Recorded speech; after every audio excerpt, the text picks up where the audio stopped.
पवित्र श्रीमद् भागवत गीता, पवित्र चारों वेद, पवित्र कुरान शरीफ, पवित्र बाइबल, पवित्र गुरु ग्रंथ साहिब, पवित्र कबीर साहिब की वाणी में छुपे हुए गूढ़ रहस्य अर्थात तत्व को जानने के लिए कृपया अवश्य सुनिए जगत गुरु तत्वदर्शी संत रामपाल जी महाराज के मंगल प्रवचन।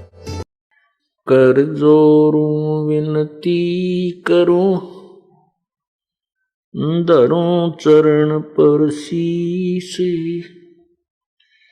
गुरु राम देवानंद जी महाराज ने दियो नाम बख्शीश। कोटि कोटि सिजदा करूं, कोटि कोटि प्रणाम। चरण कमल में राखियो, मैं बांदी जाम गुलाम।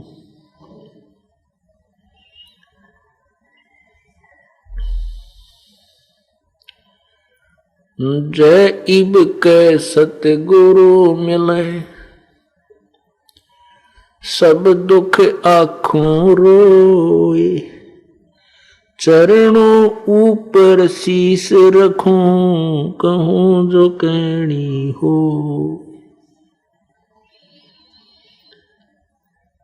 कबीर गुरु जी मिलेंगे, पूछेंगे कुशलात।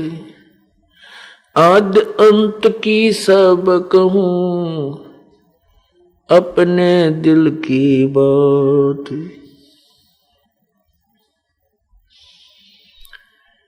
गुरु जी तुम ना भूलियो, चाहे लाख लोग मिल जाएं। हमसे तुमको बहुत है, तुमसे हमको नहीं। तुम्हारे विसारे क्या बने, किसकी शरण में जाऊं। शिव विरंच मुनि नारदा, किनके हृदय न समाऊं। अवगुण किए तो बहुत किए, करत न मानी हारे। बावे बंदा बख्श दियो, बावे गर्दन उतार। अवगुण मेरे बाप जी, बख्शो गरीब नवाज। जो मैं पूत कपूत हूँ, बहुर पिता को लाज। मैं अपराधी जन्म का, नक्सक बड़े विकार। तुम दाता दुख बंजना, मेरी करो संभाल। कुत्ता तेरे दरबार का, मोतिया मेरा नाम।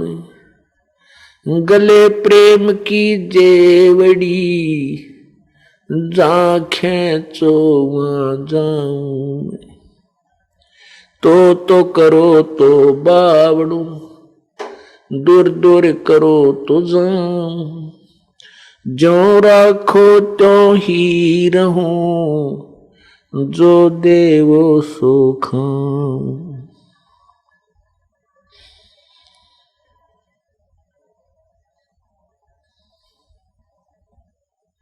बंदे तू कर बंदगी, जे चावे दीदार।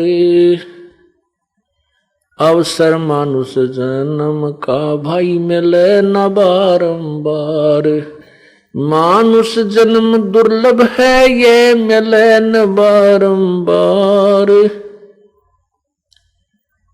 तरवर से पत्ता टूट गिरे, वो बहुर न लगता डार।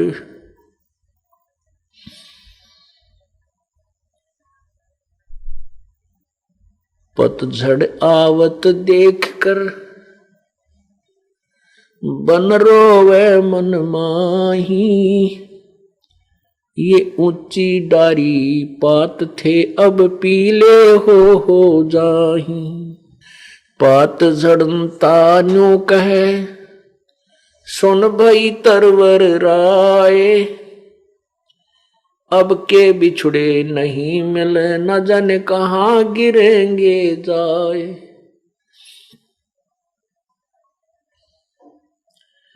तरवर कहता पात से, तरवर कहता पात से सुनो पात एक बात। यहाँ की यह रीति है एक आवत एक जात। साथी हमारे चले गए हम भी चालन हार। भाई कागज में बाकी रह रही तात लगी है वार। वो पृथ्वीपति चकवे गए जिनके चक्र चलंत। रावण सरीखे कौन गिण ऐसे गए अनंत।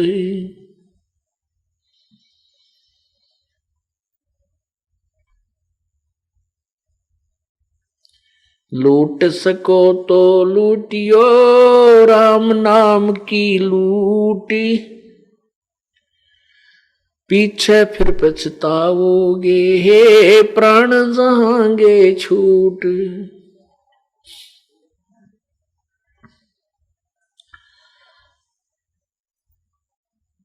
राम रटत कोढ़ी भलो चू चू पड़े जो चाम। ये सुंदर शरीर किस काम का जा मुख नहीं नाम। कबीर जिव्या तो वाये भली जो रटे हरि नाम। नहीं तो काट के फेंक दियो ये मुख में भलो ना चाम।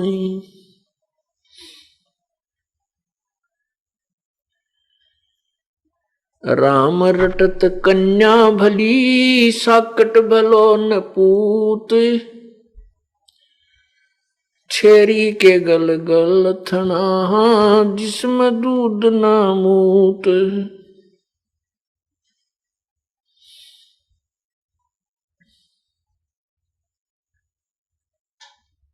परम पिता परमात्मा सारी सृष्टि के रचनहार कुल मालिक कबीर देव कबीर परमेश्वर अपनी प्यारी आत्माओं को अपने निज स्थान का ज्ञान कराने के लिए स्वयं ही इस धरातल पर आते हैं और अपने तत्व ज्ञान का वो प्रचार करते हैं। आज आपने सत्संग में सुना कि अपनी प्यारी आत्मा धर्मदास जी को वो तत्व ज्ञान बताया कि ये काल कौन है, ब्रह्मा विष्णु महेश ये तीनों की क्या स्थिति है, ब्रह्मा विष्णु महेश के माता पिता कौन हैं, हमारे साथ ये धोखा क्यों हो रहा है, हमारे को इतनी प्रताड़ना क्यों दी जा रही है। हमें ये मालूम है कि हमारे अगले श्वास का कोई विश्वास नहीं है कि ये आएगा कि नहीं। परमात्मा कहते हैं कि नहीं भरोसा देह का ये विनस जावे छिन माही। फिर इसका समाधान भी बताते हैं कि श्वास उस श्वास में नाम जपो भाई और यतन कछु नाही। आज आपने सुना परमात्मा जब आते हैं उसमें अज्ञानी संत गुरु, ये ऋषि महर्षि काल के द्वारा भ्रमित किए हुए दंत कथाओं को सुना करके प्रभु प्यासी आत्माओं को दिशा भ्रष्ट रखते हैं और इतनी पथभ्रष्ट कर चुके होते हैं कि उनको रीसेट करने में भी बहुत समय लगता है। उनको दोबारा उसी लाइन पर लाने में अति कठिन प्रयत्न करना पड़ता है। उनके विषय में जैसे आपने सुना कि धर्मदास ये जग बौराना और कोई न जाने पद निर्वाणा, ये शब्द जो परमात्मा ने कहे यही हम और आप अन्य श्रद्धालुओं को कहते हैं कि भी जिन संतों की तुम शरण लिए हो उनके पास मोक्ष मार्ग नहीं है। फिर वो पूछते हैं क्या वो उस पंथ के पास भी मोक्ष मार्ग नहीं है? हमारा और आपका उत्तर होता है कि नहीं है। फिर प्रश्न करते हैं क्या वो इतने श्रद्धालु वहां जाते हैं उस पंथ में, क्या मोक्ष मार्ग नहीं है? क्या उनकी वे ऑफ वर्शिप ठीक नहीं है? हमारा उत्तर होता है कि नहीं है। क्या ये इतने बड़े बड़े श्रद्धालु, इतने लाखों लोग वहां जा रहे हैं, क्या वो संत भी सही दिशा नहीं दे रहे हैं? हमारा उत्तर होता नहीं है। फिर जो पुण्यात्मा होते हैं वो तो ये कहते हैं फिर भी हमें बताओ किसके पास है वो मार्ग? तो हम बताते हैं कि कबीर परमेश्वर का जो ज्ञान है वही वास्तविक तत्व ज्ञान, उसी में वे ऑफ वर्शिप पूजा की विधि श्रेष्ठ है और वो वर्तमान में इस दास के पास उपलब्ध है, इस पृथ्वी पर नहीं है। जो बुद्धिमान हैं, जो पिछले संस्कारी हैं, वो तो कहते हैं भाई फिर हमें कोई ऐसा शास्त्र दो, कोई सदग्रंथ दो जिससे हम विश्वास करें कि आपके गुरुदेव के पास अर्थात संत रामपाल दास के पास वास्तव में यथार्थ ज्ञान है।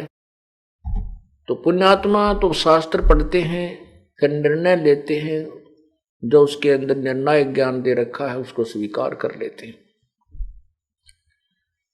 और जो न ज्ञान सुनते हैं न सदग्रंथ देखते हैं, वो कह देते हैं कि ये नहीं जचती हमारे, ये बात आपकी उचित नहीं लगती कि आप सबको रिजेक्ट कर रहे हो और केवल अपने आप को ही एक महान सिद्ध करने की चेष्टा कर रहे हो, अभिमान करते हो। नहीं, अभिमान का तो नामो निशान नहीं है। अभिमान और भगवान का बिल्कुल विपरीत मार्ग है।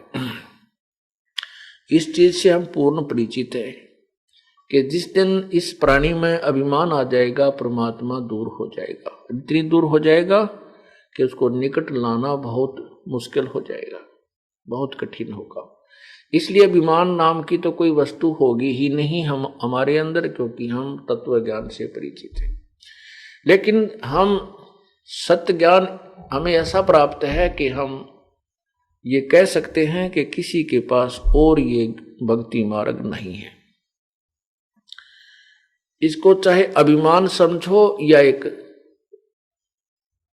सत्य समझो, वो आपकी अपनी सोच होगी।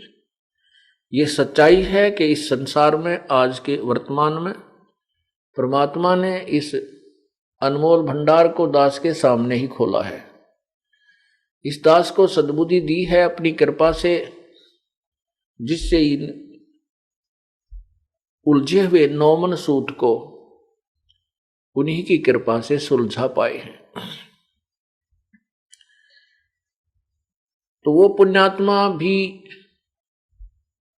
ये कहकर टल जाती है कि नहीं, हमने ऐसा नहीं जचती आपकी बात। और तीसरे वो होते हैं जो आंखों देख लेते हैं, सुन भी लेते हैं और पढ़ भी लेते हैं कि सचमुच हम जो साधना कर रहे हैं ये बिल्कुल व्यर्थ है, तो वो फिर भी नहीं त्यागते और फिर भी सत्य मार्ग पर चलने का जो है मन नहीं बनाते। उनके विषय में आपने सुना कि वो तो राक्षस स्वभाव को धारण जिनका तीनों गुणों त्रिगुणमयी माया के द्वारा ज्ञान हरा जा चुका है, अर्थात जिनकी बुद्धि काल के द्वारा जकड़ी जा चुकी है, ब्रह्मा विष्णु महेश रूपी त्रिगुणमयी माया के द्वारा जकड़ी जा चुकी है, वो राक्षस स्वभाव को धारण किए हुए मनुष्यों में नीच दुष्कर्म करने वाले मूर्ख। गीता ज्ञानदाता कहता मेरी भक्ति भी ना करते। उस गीता ज्ञानदाता की भक्ति वो क्यों नहीं करते? क्योंकि इसने कसम खाई है काल भगवान ने कि मैं किसी को दर्शन नहीं दूंगा। दुर्गा से कहा था कि मेरा भेद किसी को मत देना, नहीं तो तेरी खैर नहीं है। और मैं किसी भी साधना से, ना वेदों में वर्णित विधि से, ना किसी तप से, ना जप से, ना किसी क्रिया से मैं किसी को दर्शन नहीं दूंगा। ये मेरा अविनाशी नियम होगा। अब इसका काल रूप है जो इसने गीता के अंदर दिखाया अर्जुन को। इस रूप को, अपने वास्तविक रूप को, ये किसी को दर्शन नहीं दिखाता, इस रूप में किसी के समक्ष नहीं आता। अब ये क्या करता है? जैसे कोई ऋषि साधना करता है, अपनी सोच या दंत कथा के आधार पर या काल के द्वारा भ्रमित ज्ञान के आधार से वो परमात्मा को निराकार मान करके समाधिस्थ होने की चेष्टा करता है और शरीर के अंदर प्रकाश देखने की चेष्टा करता है। अब वो प्रकाश देखने की चेष्टा कर रहा है तो उसको साधना करते करते जब काफी समय हो जाता है तो ये काल भगवान उसको या तो विष्णु रूप में दर्शन देता है, या शिव रूप में दर्शन देता है, या ब्रह्मा रूप में दर्शन देता है। तो वो साधक ये सोच लेता है कि ये विष्णु जो है यही भगवान है। मैंने समाधि दशा में इसका साक्षात्कार किया है। फिर वो ऋषि वहां से उठकर चल पड़ता है कि मुझे भगवान मिल गया। वो कहां जाता है? विष्णु जी के पास पहुंच जाता है। वो देव कहां जाता है? विष्णु जी के पास जाता है और प्रणाम करके कहता, भगवान आप अपने आप को छुपाए हुए हो, आप ही पूर्ण परमात्मा हो। अब विष्णु जी फूल कर कुपा हो जाते हैं। अब ये काल क्या करता है कि दूसरा कोई साधना कर रहा है साधक, तो उसको शिव रूप में दर्शन दे देता है।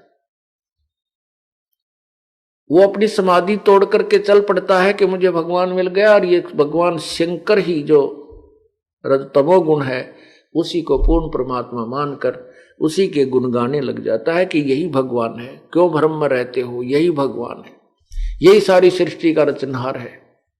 इसी प्रकार अन्य को ब्रह्मा के रूप में दर्शन दे देता है। तो इस करके इस सभी ऋषियों ने अंत में यही निर्णय दे दिया, कोई तो विष्णु जी को भगवान पूर्ण परमात्मा, और कोई शिव जी को, कोई ब्रह्मा को, और फिर घुमा फिरा के उन तीनों भगवान जो इनके पुत्र हैं इनका भी आगे उनकी चरित्र भी लिख दिया। अब उन दोनों के चरित्र नहीं मिलते तो ऋषि ऐसे भ्रमित हो गए।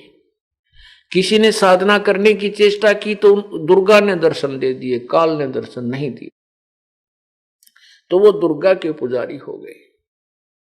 उन्होंने दुर्गा को ही भगवान मान लिया, यही पूर्ण परमात्मा है। इस प्रकार काल भगवान कह रहा है कि ये मेरी साधना भी नहीं करते। क्यों नहीं करते? कि इनके मन में ये पक्की बैठ गई कि ये विष्णु, ये शिव, ये ब्रह्मा यही भगवान है और इनसे अतिरिक्त कुछ नहीं है। तो उसी सोच को, उसी थ्योरी को, उसी सिद्धांत को पूरे मानव समाज में इन्होंने ढोल बजा बजा कर प्रवेश कर दिया, जो आज तक हमें ग्रहण था, अभी तक हमें ग्रहण था। आज तो नहीं, हमें तो 20 वर्ष हो गए स्मारक को स्वीकार किए, उस तब तक ग्रहण था। और बाकी समाज जो इससे परिचित नहीं है तत्व ज्ञान से, उनके पास भी आज तक वही दंत कथा उपलब्ध है। इसलिए ये काल कहता है कि ये मेरी भक्ति भी नहीं करते।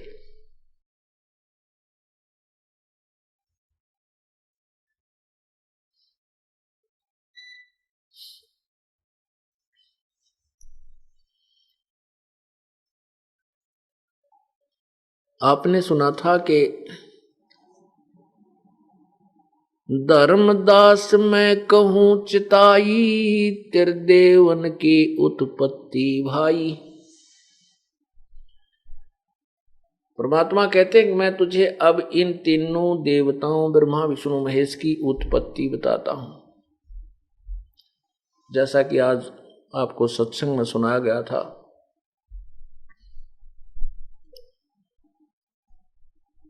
और फिर परमात्मा ने बाद में कहा है कि ज्ञानी सुने तो हृदय लगाई, और मूर्ख सुने तो गम नहीं पाई। मां अष्टंगी पिता निरंजन, ये जम दारुण वंशन अंजन। पहले कीन निरंजन राई, और पीछे से माया उपजाई।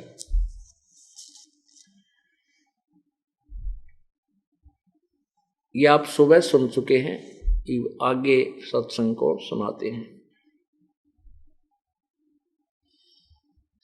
तीन देव और अवतारा, ताको भजे सकल संसारा। तीन गुणों का ये विस्तारा, धर्मदास में कहो पुकारा।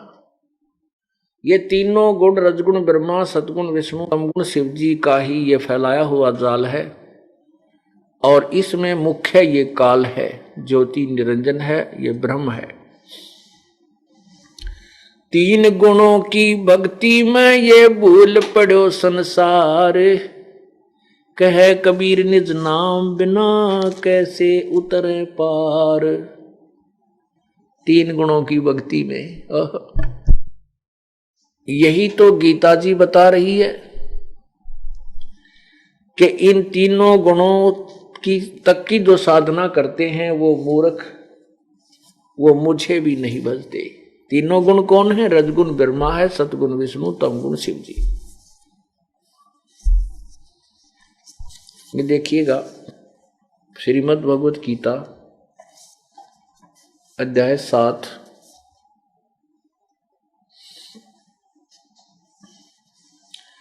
ये मंत्र 13 है। इसमें कहा है गुणों के कार्य रूप सात्विक, राजस और तामस, इन तीनों प्रकार के भावों से ये सारा संसार प्राणी समुदाय मोहित हो रहा है।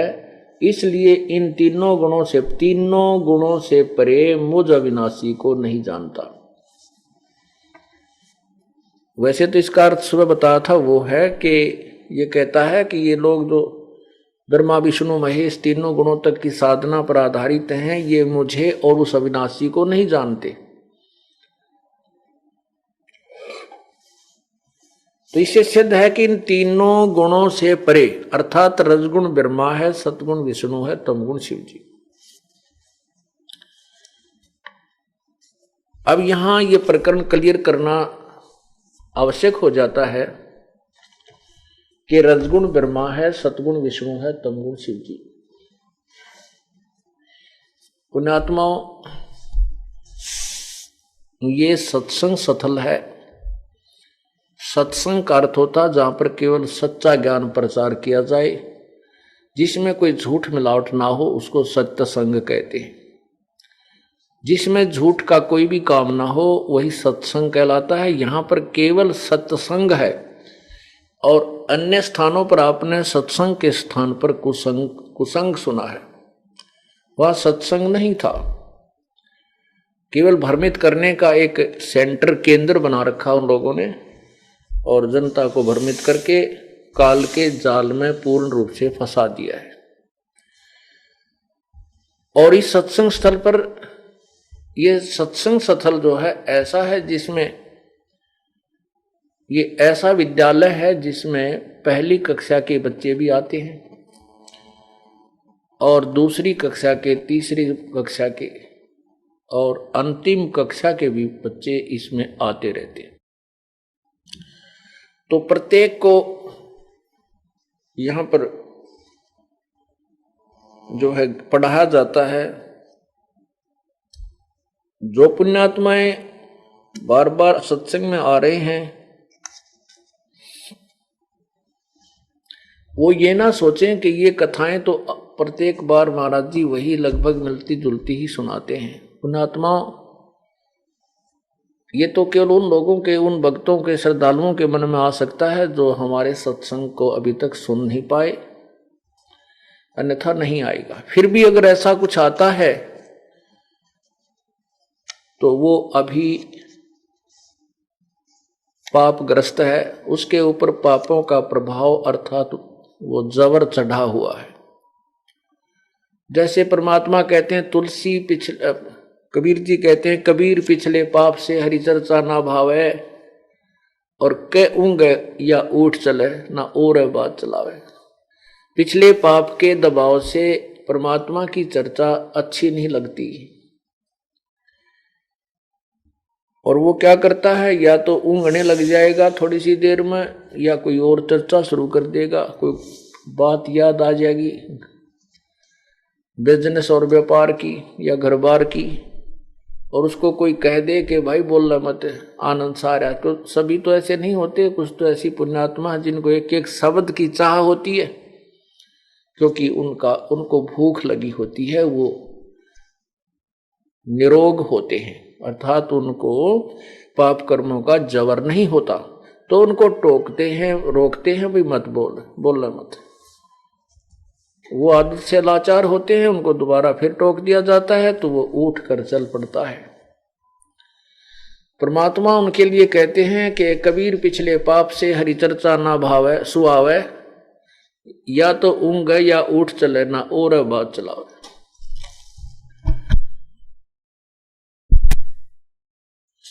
तुलसीदास जी कहते हैं कि तुलसी पिछले पाप से हरि चर्चा ना भावे और जैसे जबर के बेगते में भूख विदा हो जावे। जिस व्यक्ति को बुखार बना हो, जबर चढ़ा हो, उसको मनुखा दाख जो मीठी होती है, सेब संतरे फल जो स्वादिष्ट होते हैं, और प्रतिदिन आहार करने वाला जो पदार्थ है वो रोटियां भी कड़वी लगती है, मुंह की तरफ नहीं की जाती, उल्टी गिरने को हो जाती है। तो उस बुखार ने उस रोगी की व्यवस्था, शरीर की व्यवस्था को इतना कंडम कर दिया, इतना बिगाड़ दिया कि मीठी वस्तु भी कड़वी लग रही है, प्रतिदिन खाने वाला आहार भी कड़वा लग रहा है, अस्वादिष्ट लग रहा है।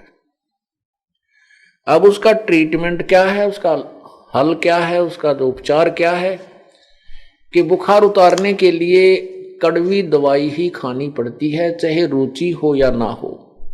अरुचि होते हुए भी कड़वी दवाइयों की फांकी लगानी पड़ती है, कुनीन खाना पड़ता है,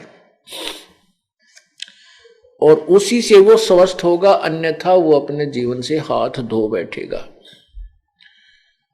और जब वो स्वस्थ होने लगता है, बुखार कम होने लगता है, थोड़ी सी रुचि बनने लगती है, जब वो पूर्ण रूप से निरोग हो जाता है, जबर रहित हो जाता है, फिर देखो वो उसको कितनी भूख लगती है, सूखी रोटी भी खा जाता है, उसको उसमें सब्जी की भी इच्छा नहीं रहती। 2-3 रोटी 5-4 रोटी तो मिर्चा गेल खा जा, मन नमकीन ऊन से खा जाए। तो वो ऐसा क्यों हुआ? क्योंकि उसका जो बुखार था वो उतर गया है, वो स्वस्थ हो गया। ठीक इसी प्रकार जिन पुण्यात्माओं को सत्संग प्राप्त हुआ, और सत्संग में आने से पहले तो सत्संग की बातें अच्छी नहीं लगती, क्योंकि हमने रागनी सुन रखी, हमने फिल्मी गाने सुन रखे, वो डांस देख रखे, सारी बकवाद भीतर भर रखी। वो क्यों अच्छी लागे भगवान की चर्चा? क्योंकि हमारे अंदर वो सारा कबाड़ भरा। तो उसको निकालने के लिए ही सत्संग सुनना आवश्यक है। और वो आपको कुछ समय के उपरांत ऐसा आनंद आएगा इस परमात्मा की वाणी में, आपको ना रागनियां अच्छी लगेंगी। जब आप पूर्ण रूप से निरोग हो जाओगे, जब आपके ऊपर पाप कर्मों का दबाव नहीं रहेगा और प्रभु की तरफ रुचि बढ़ेगी, तो उस समय आपको ना कोई फिल्मी गाने अच्छे लगेंगे, ना कोई इधर उधर की कोई बकवाद बात करेगा, वो भी आपको कतई नहीं सुहावेगी। वहां आप बैठ भी नहीं सकोगे। और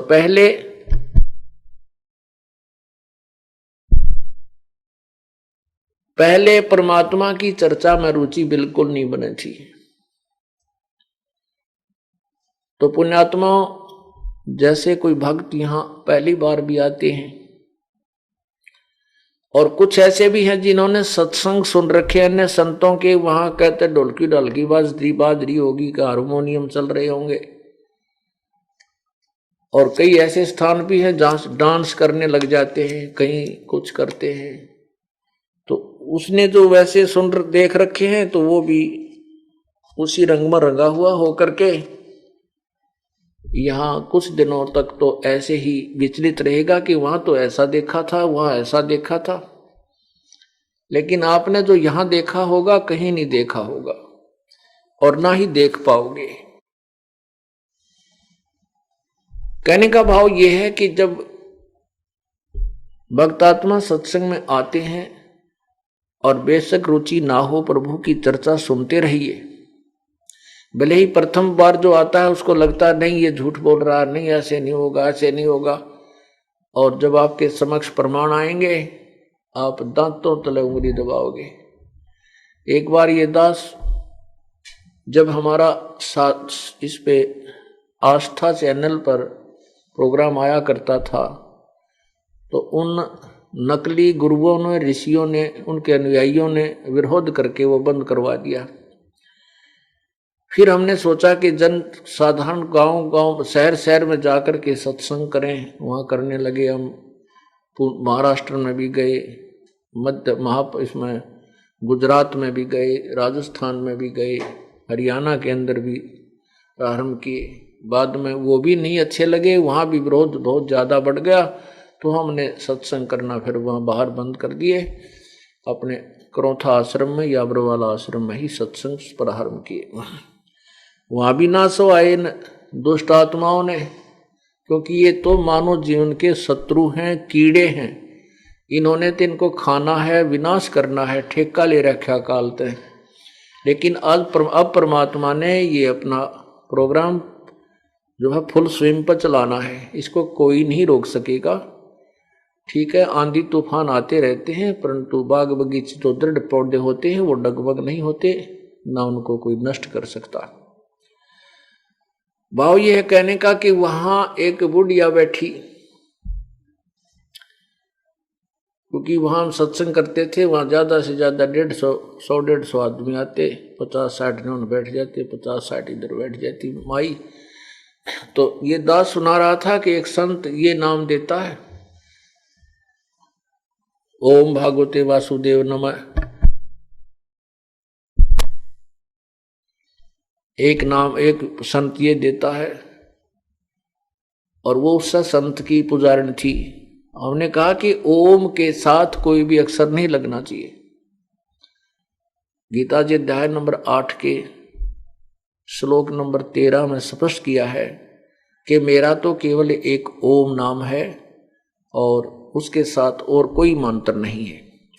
जो ओम भागवते वासुदेव, ओम फलाना, ओम के साथ हरि ओम जोड़ते हैं, हरि ओम, ये मंत्र गलत है। जैसे पिस्टन, गाड़ी के पिस्टन के साथ कोई और नट वेल्ड कर देना, ये मूर्खता है, समझदारी नहीं है, क्योंकि कंपनी ने वो सही बना रखा होता है।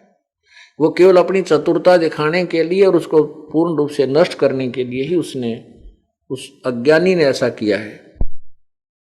ओम के साथ हरि शब्द नहीं लगता। और जैसे गायत्री मंत्र बना रखा है इन अनाड़ियों ने, अज्ञानियों ने, ओम भूर्भुवः स्वः तत्सवितुर्वरेण्यं भर्गो देवस्य धीमहि धियो यो न प्रचोदयात्। इसकी रटना लगाने को कहते हैं। इसके साथ ओम अक्षर नहीं है, क्योंकि ये यजुर्वेद अध्याय नंबर 36 का मंत्र 3 है, इसमें कहीं ओम नाम नहीं लगा है। वेदों के किसी भी मंत्र के साथ प्रारंभ में ओम मंत्र नहीं है, तो वो ओम मंत्र नहीं लगता। तो वह बुढ़िया इतनी दूर पर बैठी और बड़ी गुस्सा हो रही, क्योंकि पूछो इसने कैसे कह रहा है, हरिओम क्यों नहीं, हरिओम क्यों नहीं। वहां भैया लड़ेगी। फिर वो दिखाए पर प्रोजेक्टर पे ओम तत्सत ना, ओम मेरा केवल ओम मंत्र है। फिर वनो देखे नो होगी एकदम, क्यों सच्चाई तो मुरझा दे, सच्चाई तो है ना एकदम अफेक्ट करेगी। फिर बताया गया कि ब्रह्मा विष्णु महेश अविनाशी नहीं है, वह फिर उक्सी नो। ये बताया गया कि ब्रह्मा विष्णु महेश अविनाशी नहीं है, इनकी जन्म मृत्यु होती है, इनकी माता होती है। वो फिर चिंगरगी, क्योंकि ले देख ले के है। वो फिर दिखाई मैंने ये जो इसमें जो है ना शिव पुराण में, विष्णु पुराण में और देवी पुराण में, गीता में प्रमाण किया, यूं देखा टेढ़ी टेढ़ी। फिर वो एक बूढ़ा, दो बूढ़े बुजुर्ग बैठे, वो क्या कह रहे हैं हमारे भक्त, उन्होंने भक्त सुन रहे थे। जो बोला ये कोई षड्यंत्रकारी है, इसने नकली बनवा रखी है किताब, ये पुराण है, हमने कदे नहीं पढ़ी पुराण में, किसी पुराण में भी कोई नहीं। फिर वो दिखा ना गीता प्रेस गोरखपुर से प्रकाशित, फिर नो देखे गीता प्रेस से प्रकाशित है। फिर घर जाके मिलावे। तो पुण्यात्माओं कहने का भाव ये है कि हम जिन सदग्रंथों को सिर पर लिए फिर रहे हैं और हमने उससे का ना पता इसमें क्या लिखा है। परमात्मा कहते हैं बंजारे के बैल जो फिरे देश परदेश, और बंजारे के बैल जो और कमर पे खांड लाद के और भूस खाते हैं बिन सतगुरु उपदेश। अब जैसे बैल होता है बंजारे का, उसके सिर पर उसके ऊपर खांड का बोरा भर रखा होता है और वो चारा खा रहा है, ऊपर कितनी बढ़िया माल उसके कमर पर रखा है ज्ञान बिना।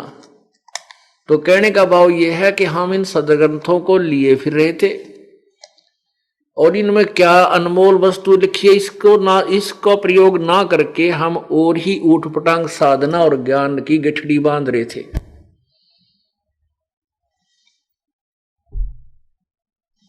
भाव ये है दास का कहने का कि जितनी बार भी प्रभु की चर्चा सुनो उनमें आनंद आना चाहिए, आत्मा गद गद होनी चाहिए।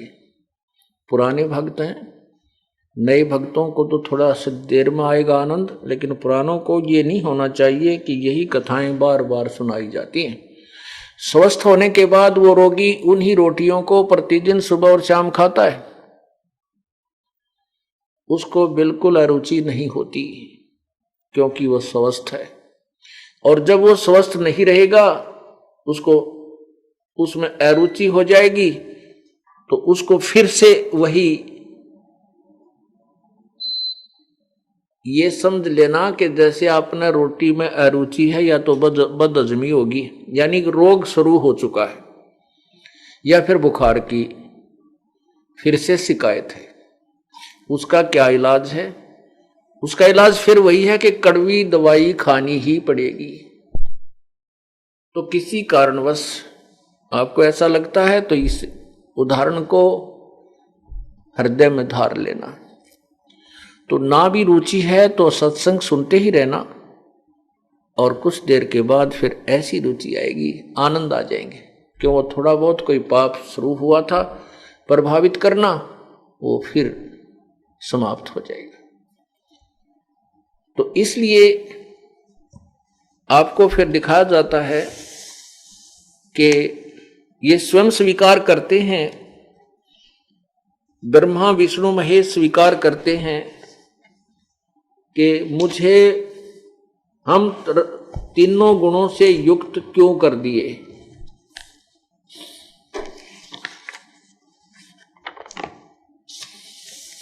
ये देखिएगा देवी महापुराण श्रीमद् देवी भागवत, श्रीमद् देवी भागवत हिंदी टीका सहित भाग प्रथम। और ये कहाँ से प्रकाशित है?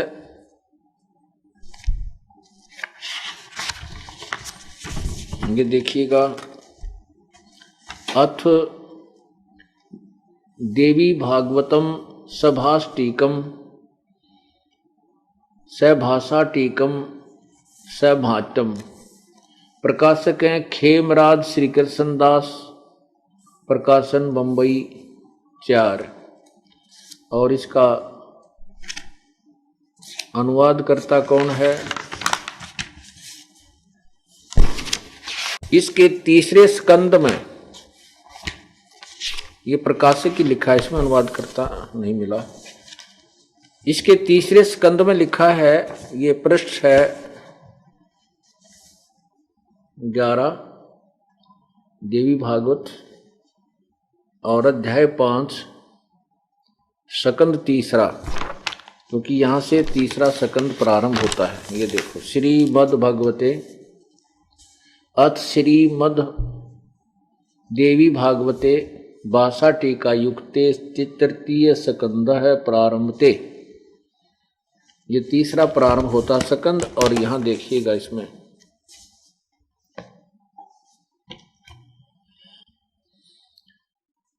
ये शंकर भगवान कहते हैं, हे माता,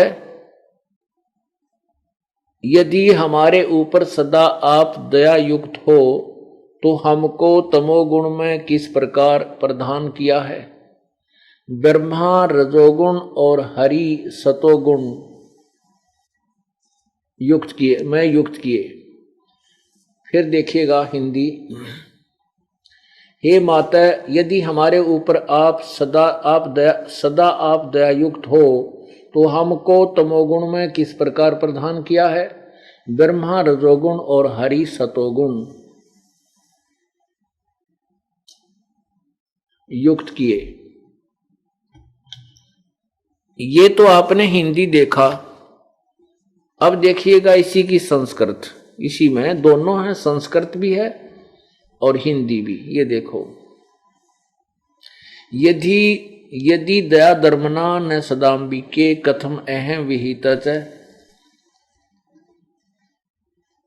तमोगुण कमल जय माने कमल से उत्पन्न होने वाले ब्रह्मा, रजोगुण संभव है सुविहित, और किमु सतोगुणो हरि। इसका अनुवाद आप पढ़ चुके हैं। अब इससे ये बात स्पष्ट हुई कि रजगुण ब्रह्मा है, सतगुण विष्णु है, तमगुण शिव जी। और यही प्रमाण, और ये भी आपको स्पष्ट करते हैं कि ये स्पष्ट होता है कि ये कहते हैं कि हे माता, अर्थात दुर्गा इनकी मां है।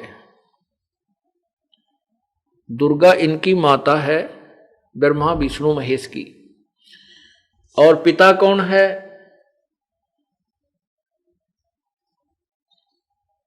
ये काल, सदाशिव रूपी काल।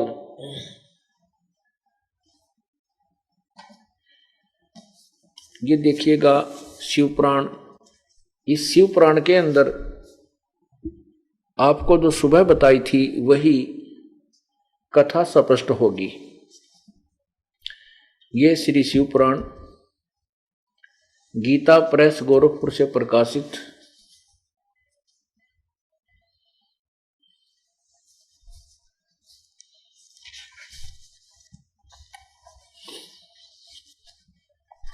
इसके रुद्र संहिता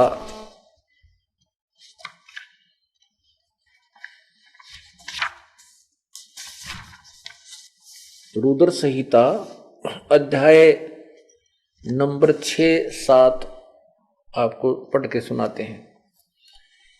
ये देखिएगा रुद्र संहिता पृष्ठ 99। इसमें ब्रह्मा जी ने अपने पुत्र नारद को बताया, ऋषि नारद को कहा, ब्रह्मन देव शिरोमणे, तुम सदा समस्त जगत के उपकार में ही लगे रहते हो। तुमने लोगों के हित की कामना से बहुत उत्तम बात पूछी है। नारद ने यही पूछा कि ब्रह्मांड का कौन रचयिता है, सृष्टि रचना के विषय बताइए, जिसके विषय में जिसके सुनने से संपूर्ण लोकों के समस्त पापों का अक्षय हो जाता है। यह अनामय शिवतव को मैं तुमसे वर्णन करता हूं। शिवतव का स्वरूप बड़ा ही उत्कृष्ट है और अद्भुत है, जिसमें समस्त चराचर जगत नष्ट हो गया था। सर्वत्र केवल अंधकार ही अंधकार था।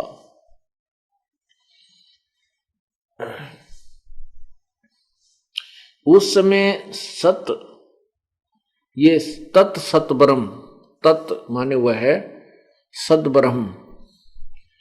इस श्रुति में जो सत्य सुना जाता है एकमात्र वही शेष था।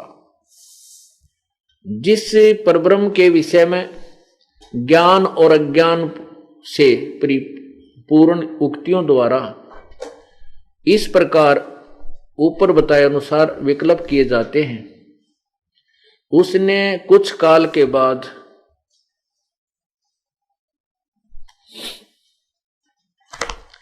द्वितीय की इच्छा प्रकट की। उसके भीतर एक से अनेक होने का संकल्प उदित हुआ। तब उस निराकार परमात्मा ने अपनी लीला शक्ति से अपने लिए मूर्ति आकार की कल्पना की। यहां देखिएगा, जो मूर्ति रहित परब्रह्म है, परम ब्रह्म है, परम जो मूर्ति रहित परम ब्रह्म है, उसकी मूर्ति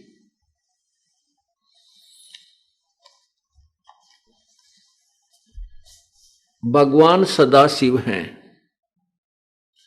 अर्वाचीन और प्राचीन विद्वान उन्हीं को ईश्वर कहते हैं। उस समय एकाकी रहकर स्वेच्छानुसार विहार करने वाले उन सदाशिव ने अपने विग्रह से स्वयं ही एक स्वरूप भूता शक्ति की सृष्टि की, जो उनके अपने श्रीअंग से कभी अलग होने वाली नहीं थी। उससे पराशक्ति को प्रधान प्रकृति शब्द याद रखना, यह गीता जी का अनुवाद में काम आएगा। प्रकृति गुणवती माया तत्व, बुद्धि तत्व की जननी तथा विकार रहित बताया गया है। वह शक्ति अंबिका कही गई है। उसी को प्रकृति, दोबारा फिर लिखा है प्रकृति, उसी को प्रकृति, सर्वेश्वरी, त्रिदेव जननी, नित्या और मूल कारण भी कहते हैं।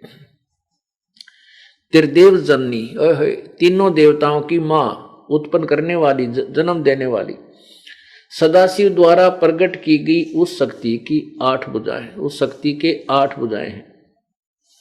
आगे देखना, जो वे सदाशिव हैं उन्हें परम पुरुष, ईश्वर, शिव, शंभु और महेश्वर कहते हैं।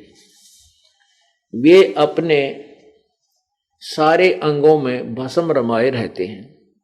उन काल रूपी ब्रह्म ने एक ही समय में शक्ति के साथ, ये नाथ नहीं है, शक्ति के साथ शिवलोक नामक अक्षेत्र का निर्माण किया था। उस उत्तम अक्षेत्र को काशी कहते हैं। वह परम निर्वाण व मोक्ष का स्थान है जो सबसे ऊपर विराजमान है। वे प्रिय और प्रियतम शक्ति और शिव जो परमानंद स्वरूप हैं, उस मनोरम क्षेत्र में नित्य निवास करते हैं। वे प्रिया और प्रियतम यानी पति पत्नी रूप में शक्ति और शिव, ये दुर्गा और ये काल, उस परमानंद रूप स्वरूप में उस मनोरम क्षेत्र में नित्य निवास करते हैं। काशीपुरी परमानंद रूपणी है। मुने शिव और शिवा ने प्रलय काल में भी कभी उस क्षेत्र को अपने सानिध्य से मुक्त नहीं किया, इसलिए विद्वान पुरुष उसे अविमुक्त क्षेत्र नाम से जानते हैं। यह देखो, देवर से एक समय उस आनंद वन में रमण करते हुए शिवा और शिव, शिवा ये दुर्गा है, शिव ये काल है। शिवा और शिव के मन में यह इच्छा हुई कि किसी दूसरे पुरुष की सृष्टि करनी चाहिए, जिस पर यह सृष्टि संचालन का महान भार रखकर हम दोनों केवल काशी में रहकर स्वेच्छा अनुसार विचरें और निर्वाण धारण करें। ऐसा निश्चय करके शक्ति सहित सर्वव्यापी परमेश्वर शिव ने अपने वाम भाग के 10वें अंग पर अमृत मल दिया। फिर तो वहां से एक पुरुष प्रकट हुआ जो तीनों लोकों में सबसे अधिक सुंदर था। वह शांत था, उसमें सद्गुण की अधिकता थी तथा वह गंभीरता का अथाह सागर था। इससे सिद्ध होया। अब क्या बताते हैं, फिर उसका नाम क्या रखा, ये देखिएगा।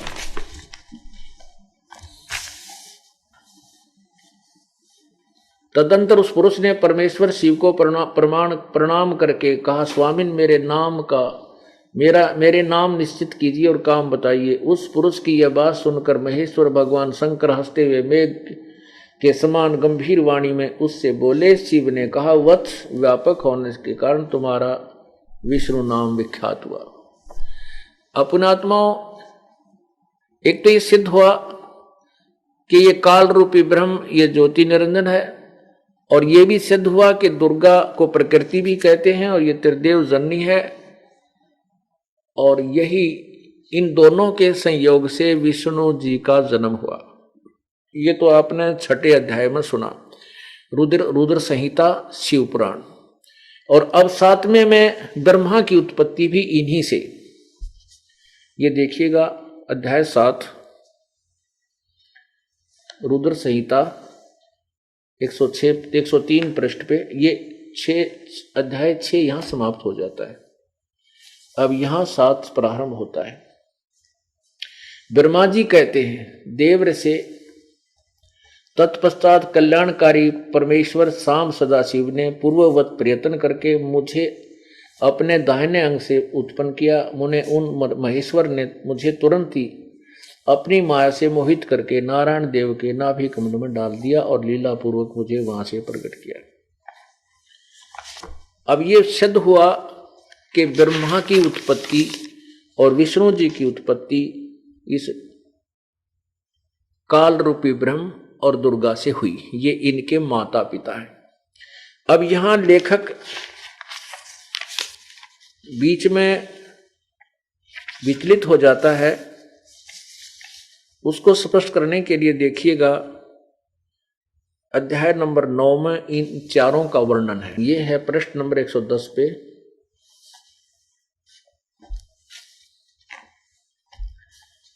यहां पूरा वर्णन करके बताते हैं, इस प्रकार ब्रह्मा, विष्णु और रुद्र इन तीनों देवताओं में गुण है, परंतु शिव गुणातीत माने गए हैं।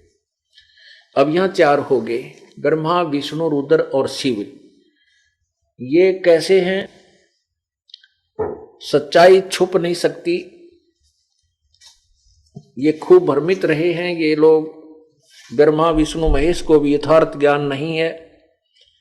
इस कारण से ब्रह्मा जी ज्ञान बताने की चेष्टा कर रहे हैं। कुछ अपनी सोच, कुछ परमात्मा पूर्ण ब्रह्म से सुना हुआ ज्ञान, और इसमें भरा हुआ है।